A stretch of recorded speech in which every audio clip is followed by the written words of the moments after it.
Hi, hello, how are you?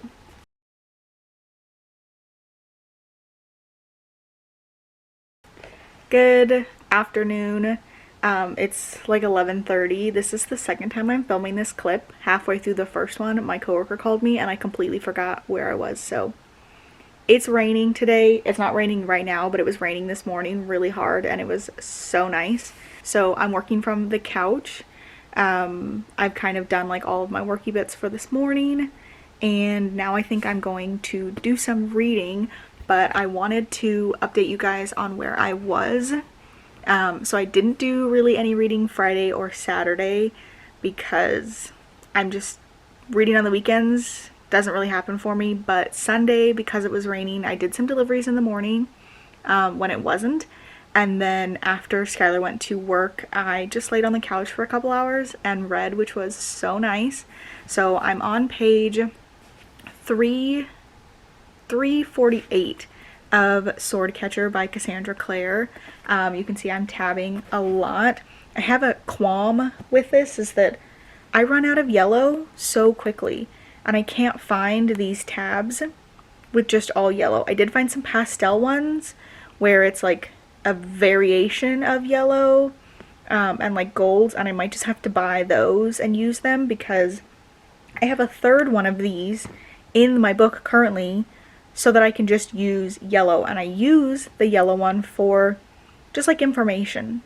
Anytime somebody says something that I'm like, that might come back later, I tab that in yellow, and then when like a big moment happens or like that little bit of information that I tabbed yellow that I was like, that might be foreshadowing, kind of like comes to fruition later, I tab it in orange, but I tab a lot in yellow. It's also just things that I think are interesting. So I am on my third one of these now and I try to save them. I use like the leftover tabs to mark like how many pages I'd be needing, how many pages I need to be reading each day. But I end up with a bunch of these that just have a bunch left over, and I'm trying to use these up before I use the other ones. But I'm probably just going to end up throwing this away after I finish this book. So I definitely need to get tabs that are just yellow. But reading wise, 348 pages in, I needed to be at 340. And I'm really enjoying it. This is a new book, so if you haven't read it yet, this is spoiler filled, skip ahead. Our main character, Kel, is a sword catcher. He's like a stand-in stunt double for the Crown Prince. And he gets approached by this like criminal king, the rag picker king, who says, I want you to work for me. I want you to spy on the royal family and give me the ongoings. And he's like, no, I'm not going to do that. And the rag picker king is kind of like, okay, I think that you will be back, but okay, I'm not going to push anything on you. And then Kel finds out that Connor, the crown prince, owes this other criminal king, Prosper Beck, 10,000 crowns. And Connor says, oh, he went around and bought up my debts. I owed money to this tavern, and I owed money to like this shoemaker guy and this tailor, and obviously I was going to pay them off, but he went around and bought them all up, and now I owe him $10,000, and he's trying to like strong arm it from me. If I don't pay him back, he could take me to like court, and it would be like a huge scandal because their like treasury would have to pay for it. The treasury comes from the money that they get from the people from taxes, and it would really ruin his reputation and hinder him potentially on being king. So then Kel gets a note from the ragpicker king that's like, I know about these debts and I think I can help you. And he's like, okay, for Connor, I will maybe work with you. He still tells him, I'm not spying for you. But now we have a common enemy in Prosper Beck, who is this like new criminal king who's come out of nowhere and suddenly has all of these funds, and the ragpicker king is suspicious on who is backing him. So they're going to work together to take him down. And then we also have Lynn. She is a physician. She's an Ashkar. That's like their nationality or race. And typically women cannot be physicians. And even though she was like granted entrance, into being a physician, she is still prohibited from a lot of things. She's not allowed access to their library or their laboratories. And she has had to work really, really hard. And she is the High Counselor's granddaughter. So her grandfather provides advice and counsel to the king and the crown prince. And he, you know, when her parents died, he had the opportunity to take them in.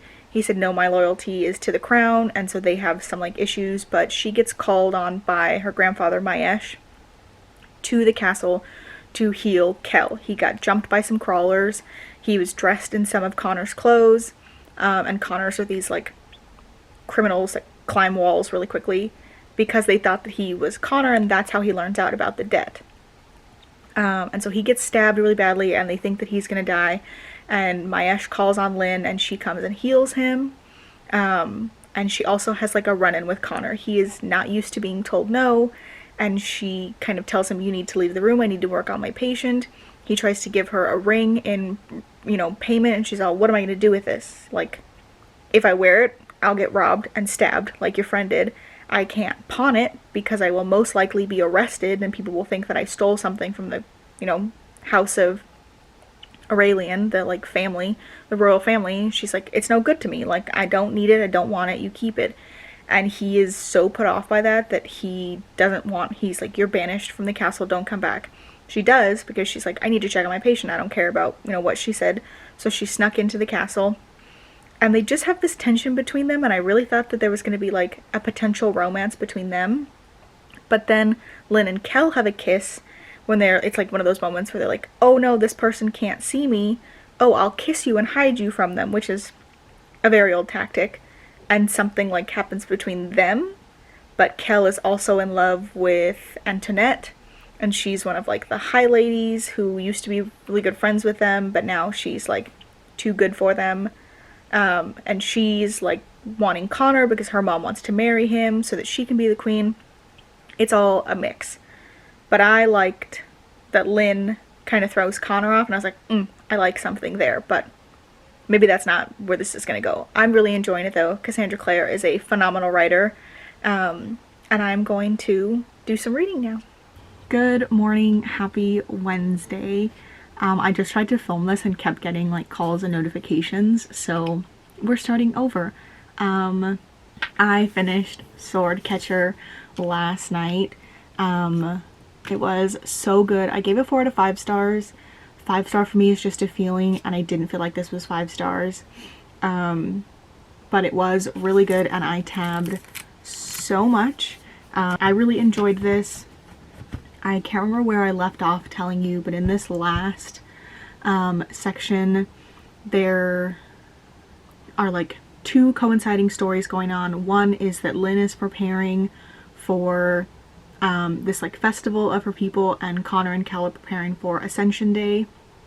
On Ascension Day in this festival, Connor comes and Lynn is like, why are you here? I thought you said you didn't want to see me anymore. They had gone to a party together that was supposed to be in honor of this princess that has come to marry Connor, and they got tricked. Her name is Luisa Amida, and they had been told, you'll marry Princess Amida. And when the 12-year-old shows up, they're like, we never said Amida was her first name. That's not in the contract anywhere. Her middle name being Amida fulfills this contract. And so their like kingdom is feeling shame, and they feel like they've been betrayed. And one of Connor's friends, Charlon Roverge, I love the names in this book. I feel like they are so good. Jos Falconet, Montfaucon, Charlon Roverge, they are just, they scratch an itch. They are so good. The only one that I don't like, and I don't know if it's because like the narrator is mispronouncing it, but Maesh, I say Ben Simon, and I feel like that sounds better than Ben Simon. And it makes me wonder if when narrators go to create these audiobooks, if they get to meet with the author and ask them, how do you pronounce these names? Because it just, saying Ben Simon was weird to me. So I have been pronouncing it Ben Simon the whole time. And when I was listening to the audiobook, I was like, that's different. But then I ran out of audiobook hours, and so I was reading it myself, and when I was reading it, I was saying Ben Simon. But they go to this party and they kind of try to like humiliate her, and Lynn steps in and is like, she's a child, this is unacceptable.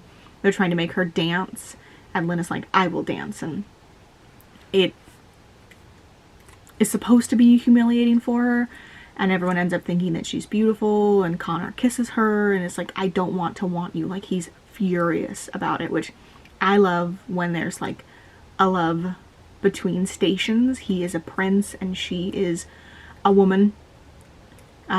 She's not noble, and she is of a like people that lives in their kingdom that is seen as less than.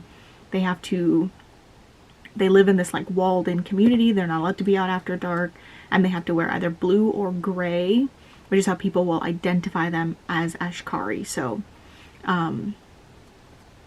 like a marriage or even a relationship between them would not be good, but that's like my favorite forbidden love trope. But he is like, says that he must have been so drunk, but then he shows up at her house again on this Ascension Day party, and he's like, I brought you something, and it's a book that she's been hunting for that has magic in it that she wants to be able to use to heal her friend Miriam. And he's like, I owe you a debt, I need to pay it to you. Owing you a debt, it feels like I have a fever and I can't stop thinking about you, and you as a physician should understand that I need to give this to you in order to rid myself of this. And she's like, fine, I will take the book.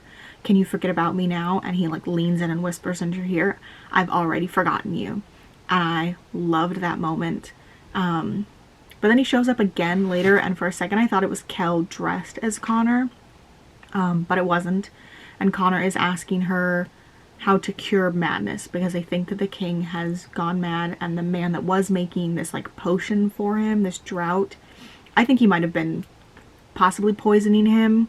He was definitely influencing him to try to get a marriage between the country that this man was from and Connor, which didn't work in his favor and landed him in their like dungeons.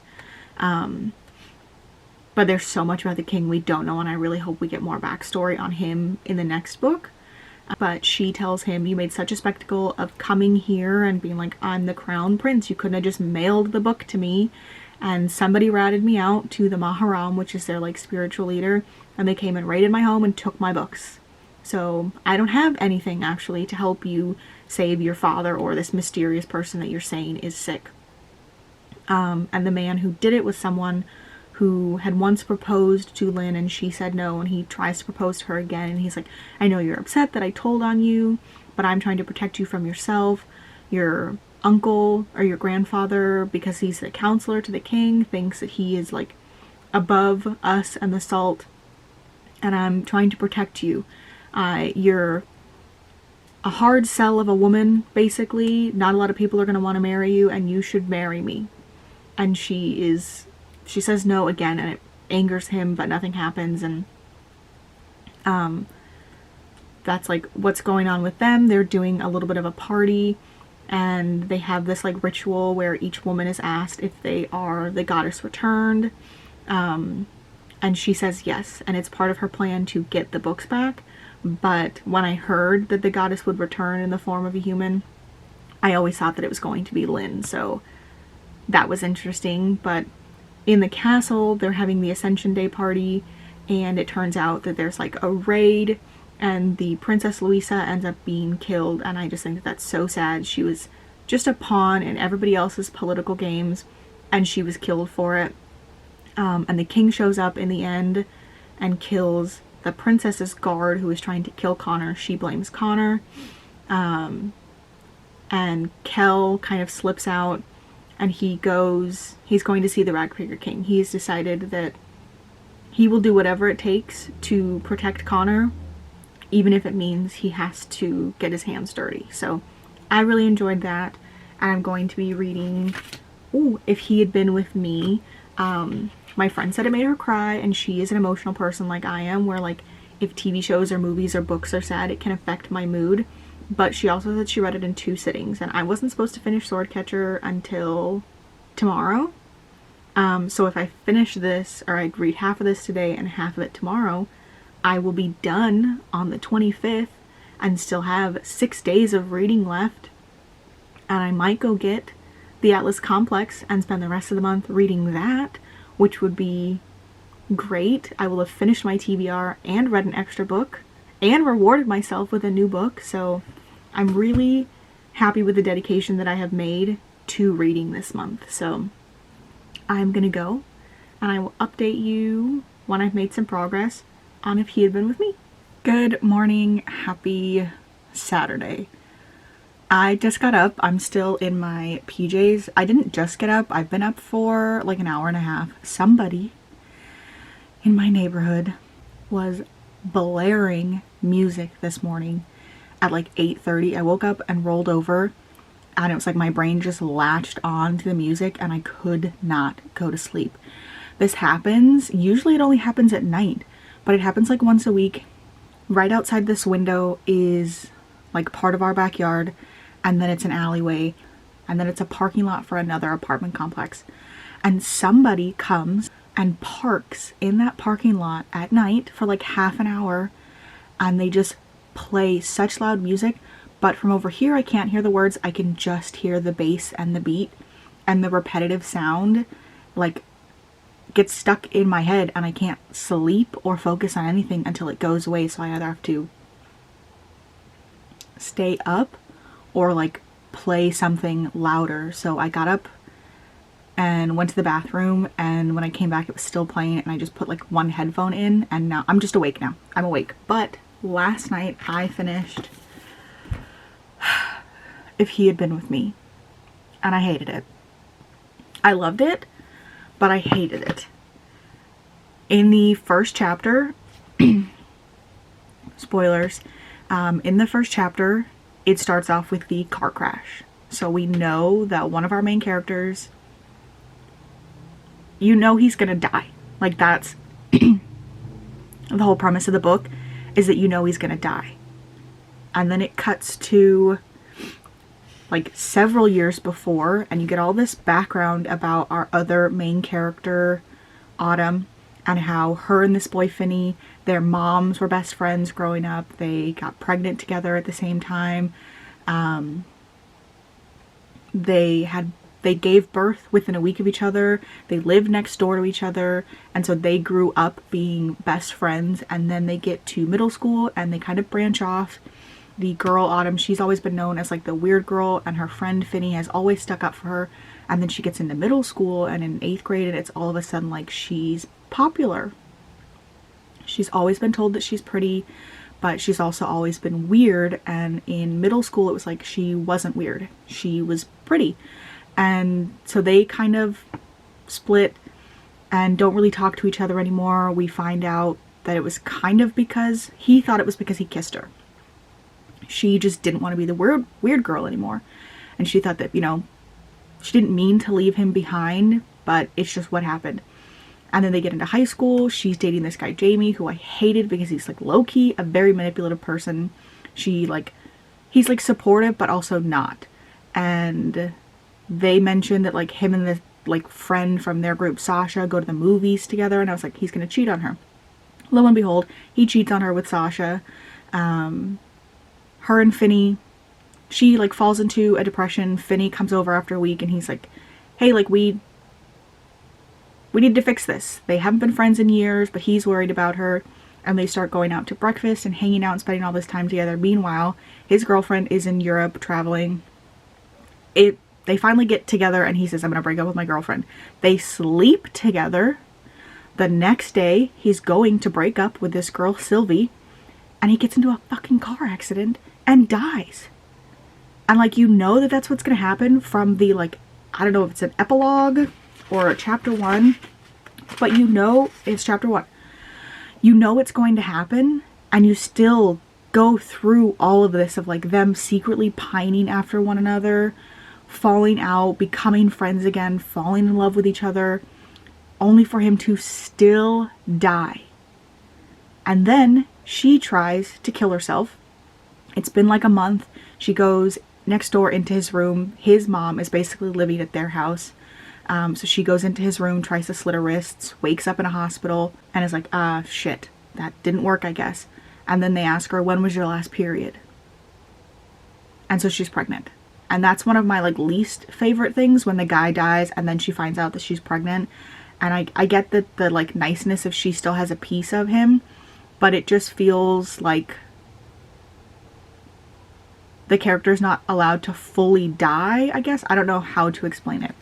But it's not a storyline that I really like. And that's the end of the book. She finds out that she's pregnant, and that's the end. And my friend told me that there is another book coming out. It's the same book, but it's from Finney's perspective, and I don't know if I'm going to read that. I don't know. But I gave this, when I rated it last night, I gave it a 3 stars, and I think that's just because I was like really grumpy about how the ending turned out. I came out to the living room to where Skylar was, and I was like, my book just mean girls me. The characters had sex and then one of them died. I was so frustrated. It took me like an hour afterwards to finally go to sleep, but I finished it. That's 5 books this month. That's completing my TBR. I am so proud of myself for that, for like dedicating time to reading more this month, playing on my phone less, just turning off like electronics and reading. So I rewarded myself with the Atlas Complex. I did buy this yesterday before I had finished If He Had Been With Me, which felt a little bit like cheating, but we were like at the Citrus Plaza where they have a Barnes & Noble, and I was like, I'm just gonna go and get it. So I did. This is the Barnes & Noble exclusive edition. I'm going to very carefully peel this off, and I'm probably going to start reading it today. I really want to reread Crescent City, the first 2 books, because if I can finish my 5 books, this is another thing. I'm trying to decide if my TBR is just 5 books in general or 5 books off my shelf, like 5 unread books. If I go with 5 unread books, then reading the first 2 Crescent City books, those would have to be books 6 and 7. And I wanted to read them at the beginning of the month because I know I'll get through them quickly and then have the rest of the month for the rest of my TBR. But if I'm not going to purchase the 3rd book until the end of the month, potentially, I should leave them to the end of the month. I don't know. But I'm going to start the Atlas Complex tonight. I'm very excited about it. I'm still honestly just frustrated about how If He Had Been With Me ended. So I will update you guys tomorrow, most likely, or in a couple days when I have made progress with the Atlas Complex. Hello, happy Monday. I am obviously working, but I wanted to update you guys on my reading. So I started the Atlas Complex yesterday. I meant to start it Saturday, and that just didn't happen by the time I went to bed. I was exhausted. I did the math. There's 474 pages, so I need to read like 93, I believe. But that was over 5 days. Technically, I only have 4 days. So I'm a day behind, and it doesn't really matter because this isn't part of my original TBR, but I would like to finish it this month, have 6, and just like have the series finished. So I am 92 pages in. We are back, sort of. Everyone's kind of, we're getting little blurbs about where everybody is. So Callum and Raina have run off together. They met up with Tristan Kane's dad, and they sent Tristan a picture of the 2 of them in front of his dad's bar. So I kind of feel like they're going against the group. And Tristan is back with Libby, sort of. I don't know if they're together, if anything has happened, but he is now the researcher for the Alexandrian Society. Now that Dalton is gone, since Dalton ran off with Parisia, they are on their way to Paris. They've been hunting one of the guys from the Forum, which is like another secret society similar to the Alexandrian. They're just not as prestigious. She gets like a call from her ex-husband, who apparently she like is or isn't in contact with, but he's like, hey, come meet up with me, and she thinks we don't really talk, so that he's asking to see me. It must mean that like something is pretty serious. But he never shows up, and that's kind of where her story is. She had been like attacked by some assassins, and I really enjoyed her story of like fighting with them and having it be kind of, she admits that she's not a fighter, but she uses her powers to the best of her ability. She convinces people, you know, she controls their mind a little bit, and it's like, you don't want to hit me, you don't want to fire with that gun on me, and she's able to use it to her advantage. So her and Dalton are on their way to Paris. Libby is back at the society. She meets up with Nico and Gideon and tells them, like, I think we should go back to the society. I don't think we should trust Atlas, but he wants to do this experiment that might destroy the world. And I don't really know where she stands on being for or against that, but her and Nico are just too curious to not go through with the experiment. Gideon is also coming to the society temporarily. Him and Nico were attacked at the end of the Atlas Paradox, and the Alexandrian Society didn't send anybody after them. Gideon's the one that saved him, and Nico vouches for him, and he's like, I think I deserve something, right? Like, he's the only one who stuck up for me. You guys didn't send anybody to protect me. You know, I deserve something. And so the HR rep that they're seeing is like, fine, he could temporarily stay with you at the Alexandrian Society. So where I leave off is Libby and Tristan talking. They're kind of having a moment. I think Tristan is trying to get Libby to say that she loves him. And then Nico bursts through doors and he's like, I'm home, motherfuckers. And I don't think that Libby told Tristan that she went to go speak to Nico. But I'm enjoying it.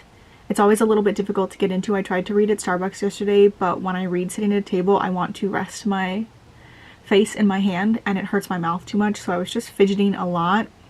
And by the time I left after an hour and a half, I had only read about 50 pages. So I'm gonna try and sit down tonight at like 8 o'clock, 8:30 maybe, and give myself like 2.5 hours to read, hopefully catch up to where I'm supposed to be, and finish this month. So it's just been a really good reading month. I also made some bookish cups, which I'm super excited about.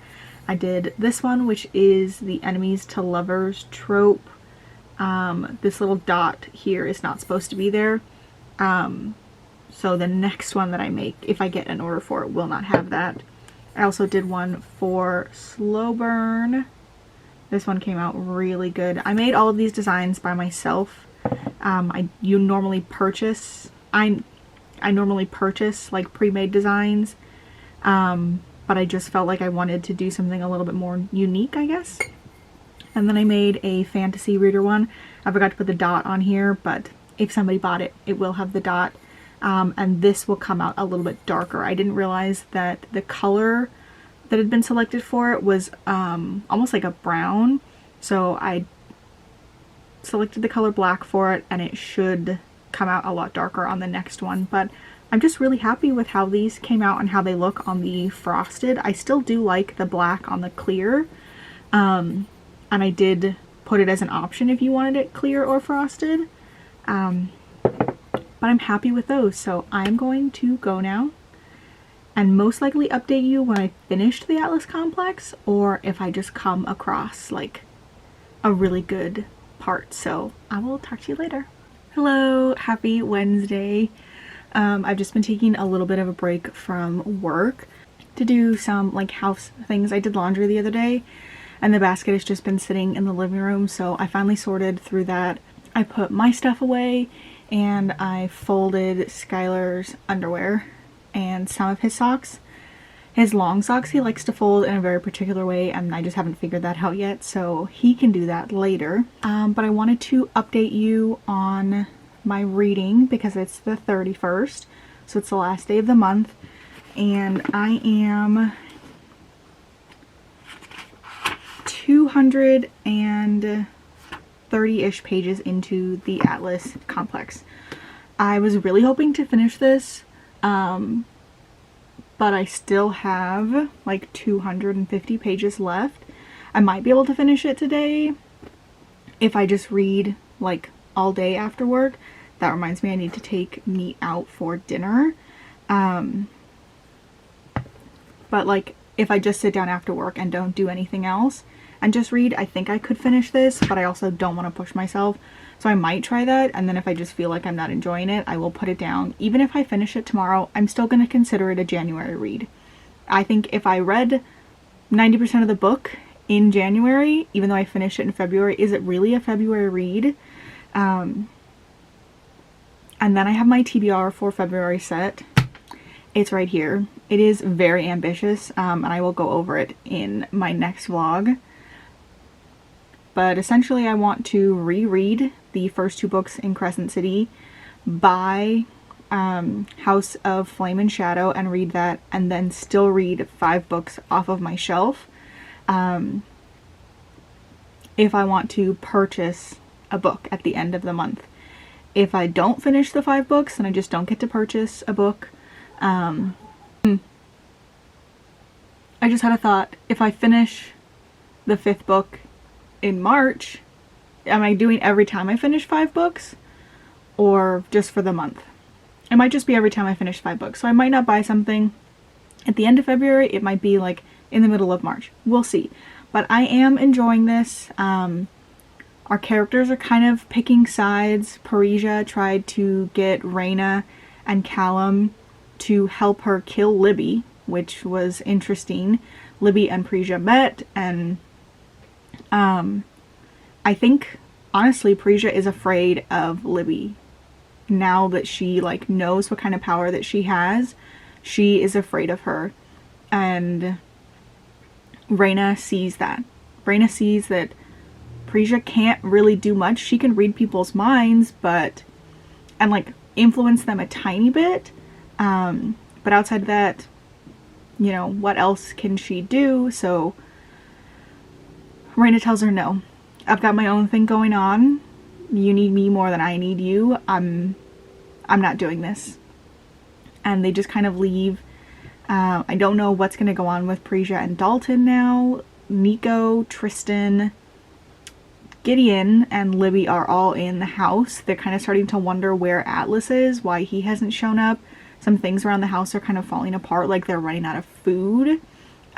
Gideon is just kind of opening their eyes to how the society runs. I like Gideon as an outside perspective. He's not completely enamored with the society and with living in the house. He understands that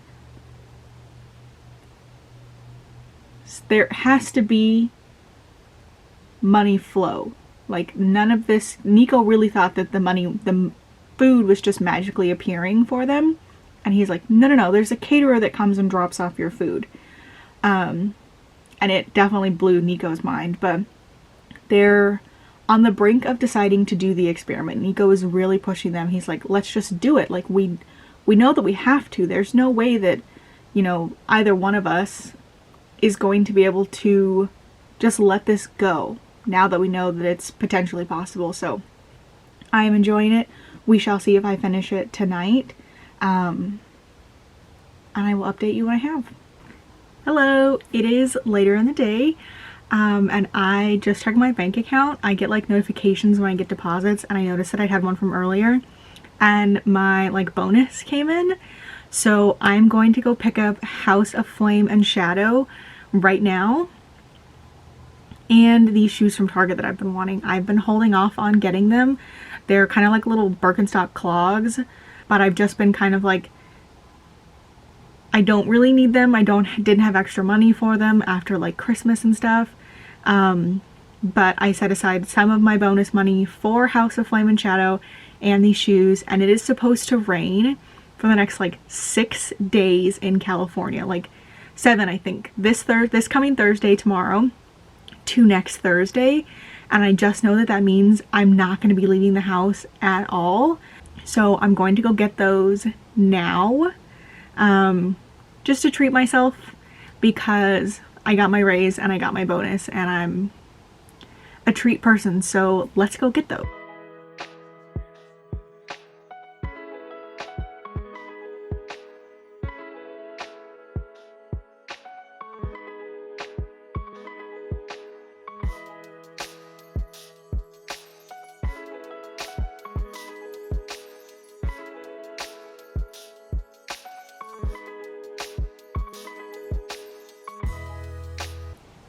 Hello, happy Friday.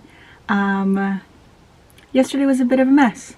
I had intended to finish the Atlas Paradox yesterday, Complex, which I did. I gave it a 3 stars. It just,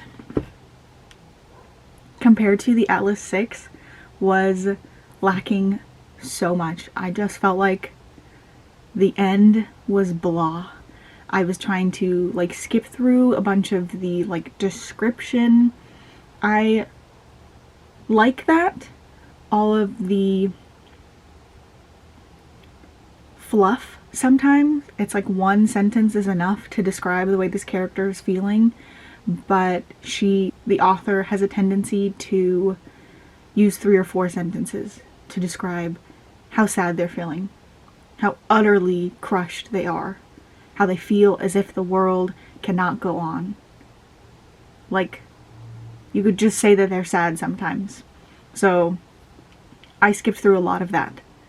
I was jumping half a paragraph, reading it because the second half of the paragraph was just reiterating the first part of the paragraph, but in more like fluffy terms, basically. I don't know how else to describe it.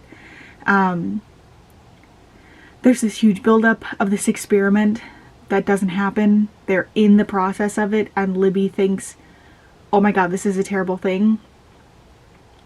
And she stops it. But all of this energy has been built up, and she realizes that it has to go somewhere. If Raina had been there, they could have given it to Raina, and she would have been able to absorb it because she is essentially like a magic battery. But Raina's not there. So she gives it to Nico, and it kills him. And I love Nico. He was one of my favorite characters, and I felt like his death was just brushed over. Gideon is obviously upset about it. Libby has some moments where she obviously has a little bit of regret, but at the same time she's like, I killed Ezra, it's what I had to do. I killed Atlas, it's what I had to do. I killed Nico, it's what I had to do. And there's a moment where Tristan realizes that she has reached a point where she thinks that she can do no wrong. Everything she does because she thinks it's what's right, regardless of how it affects others. And he asks her, could it have been you? Instead of Nico, could she have absorbed the power? She made that decision, so she should have been the one to. Could it have been you? And she doesn't answer. Well, she says, should it have been me? In a very accusatory way, which is just flipping the guilt onto somebody else. Preja and Raina end up together in the end. I guess she comes back. They both come back to the house. None of them are dying anymore. The sacrifice has been made. Nico's dead. And they like have this moment at the end that just kind of didn't really make sense to me. They barely talk at all in all 3 books, and then all of a sudden there's chemistry at the end. Callum dies, I think. He goes to find Tristan. He gets a text message from Tristan's father or from one of their lackeys that says, we have him. The second he walks through the door, his father shoots him. And then there's like a play out between Tristan and his father and whether he's going to kill him or not. And there's just scenario after scenario after scenario, like 500 of them, different alternatives. And I really don't, I think Callum died. And so that was another like 2 characters who just got together. Not even, they hadn't really gotten together. But Callum dies. And Libby goes off and sees Belen and gets some sort of like forgiveness from her. I thought that she was dead. She's in the hospital. She's been charged for like war crimes and stuff like that. And she kind of tells Libby like, I wouldn't have changed it for anything, and it made me who I am. Now you can go. So I don't know. It was just very lackluster, and I was hoping for more. Oh, Dalton dies too. Callum kills him. I'm disappointed. I loved the first book so much, but it's like it went 5-star, 4-star, 3-star. It just fell. I wanted more dialogue and more action. So that's my 6th book for the month. And I started House of Earth and Blood last night. I didn't finish the Atlas Complex until like 8:30. I took a break for about an hour of just watching TV with my husband. Actually, it was like an hour and a half, 2 hours. By the time I got into bed, it was 10:30, 10:15-ish. So I read for about 45 minutes. I kept getting up. I was like, oh, I forgot my water. Oh, I forgot to like wash my face, this and that. So I only read 25 pages. I was supposed to read 200, but that's okay. We have the rest of the month to finish, and I'm going to end this vlog here. So if you liked it, give it a thumbs up. Please subscribe, comment down below, and let me know how your read month for January was. I read 6 books. That's really good for me. And I plan to read a lot more in February. So thank you so much for watching, and I'll see you in the next one. Bye!